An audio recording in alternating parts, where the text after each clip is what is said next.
21 June শুক্ৰবাৰৰ পৰা ইতিমধ্যে আৰম্ভ হৈছে আহাৰ মাহৰ পূৰ্ণিমা তিথি। এই শুভ তিথি 22 জুন আজি শনিবাৰলৈকে আছে।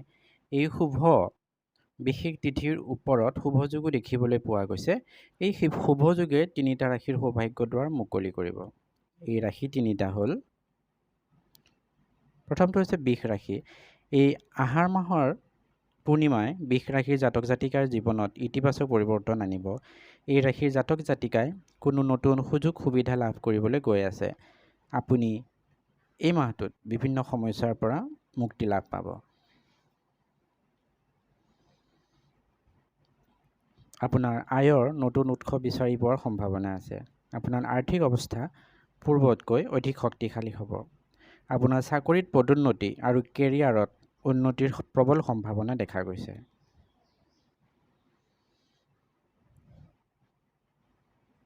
তাৰপিছত হৈছে কৰ্কট ৰাশি। কৰ্কট ৰাশিৰ জাতক জাতিকাসকলৰ বাবে আহাৰ পূৰ্ণিমাৰ পৰা আৰম্ভ হ'ব সোণালী সময়। চাকৰি আৰু ব্যৱসায়ত ভাল ফলাফল পাব। বহিৰাজ্য ভ্ৰমণৰো আপোনাৰ সম্ভাৱনা আছে।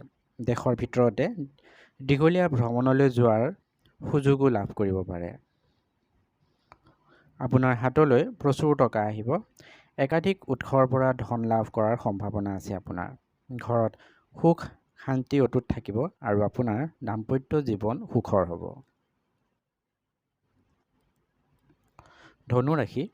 ধনু ৰাশিৰ জাতক জাতিকাসকলৰ বাবে আহাৰ পূৰ্ণিমাৰ ভাল সময় কঢ়িয়াই আনিব। আবদ্ধ হৈ থকা আপোনাৰ সকলোবোৰ কাম সম্পূৰ্ণভাৱে সম্পূৰ্ণ হৈ যাব। আপোনাৰ কামৰ বাবে লাভ কৰা সফলতাৰ বাবে আপুনি সুখী অনুভৱ কৰিব আৰু নিজকে আপুনি উৎসাহী হ'ব। আপোনাৰ আৰ্থিক লাভ হ'ব। প্ৰেম জীৱনত আপোনাৰ সুখৰ দিন আহিব। বিবাহিত মানুহৰ বাবেও এই সময়খিনি বহুত ভাল। পত্নীৰ লগত আপোনাৰ সম্পৰ্ক অধিক মজবুত হ'ব। আপোনালোকৰ সুখৰ মুহূৰ্তবোৰ উপভোগ কৰক।